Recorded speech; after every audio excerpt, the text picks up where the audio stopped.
अस्सलाम वालेकुम व्यूअर्स, आप डाइटिंग कर रहे हैं मगर फिर भी आपका वज़न कम नहीं हो रहा। अगर आप इस बात की वजह से हैरान और परेशान हैं तो आज की इस वीडियो में हम आपकी वो गलतियां बताएंगे जिसकी वजह से आपका वज़न कम नहीं हो रहा। तो चलें वीडियो शुरू करते हैं। नंबर 1, अगर आप बहुत कम खा रहे हैं।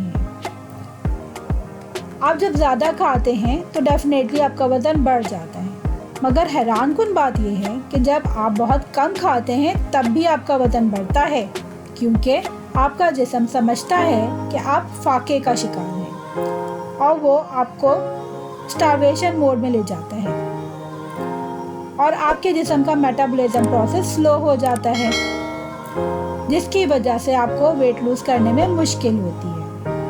नंबर 2, अगर आप बहुत ज़्यादा खा रहे हैं, ये चेक करने के लिए आपको अपना डाइट प्लान बनाना होगा और इसमें जो कुछ भी आप खा रहे हैं वो सब कुछ लिखें। इससे आपको अपनी खुराक में ली गई इजाफी कैलोरीज का पता चल जाएगा और आप आसानी से उसको अपनी खुराक से कम कर सकते हैं। नंबर 3, अगर आप खाने में अच्छी खुराक नहीं ले रहे हैं, ये जानने के लिए कि जो कुछ भी आप खरीद रहे हैं उस पर दिए गए कैलोरी लेबल्स को अच्छी तरह पढ़ें। इससे आप अपना कैलोरी इंटेक जज कर सकते हैं। नंबर 4, अगर आप 7 से 8 घंटे की नींद पूरी नहीं कर रहे हैं। जब आप सोते हैं तो आपका जिस्म बूस्ट अप हो जाता है और आपका मेटाबॉलिज्म प्रोसेस भी अच्छा होता है। इसके लिए आपको अपनी 7 से 8 घंटे की नींद पूरी करनी होगी। नंबर 5, अगर आप चाको चौबंद नहीं हैं, एक्सरसाइज या वॉक को अपनी ज़िंदगी में शामिल करें।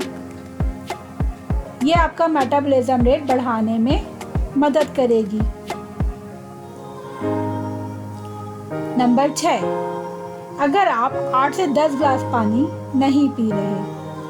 जब आप अच्छा वाटर इंटेक करते हैं तो उसके ज़रिए ऑक्सीजन ब्लड में फ़्लो करती है और आपके जिस्म में मौजूद इजाफी कैलोरीज और फैट्स को जलाने में मदद करती है। इसलिए 8 से 10 ग्लास पानी रोज़ाना पीने की आदत अपनाइए। नंबर 7, अगर आप वक्त पे खाना नहीं ले रहे हैं। अगर आप खुराक को वक्त पे नहीं लेते और छोड़ देते हैं तो ये आपकी एनर्जी और मूड दोनों पर असरअंदाज होती है, क्योंकि जब आप भूखे होते हैं तो ओवर ईटिंग कर लेते हैं, जिसकी वजह से आपका मेटाबॉलिज्म प्रोसेस स्लो हो जाता है। उम्मीद करती हूँ कि मेरी इस वीडियो से आपको आगाही मिली होगी। If you like my videos please share with your friends and family and don't forget to subscribe my channel. Thanks, Allah हाफिज़।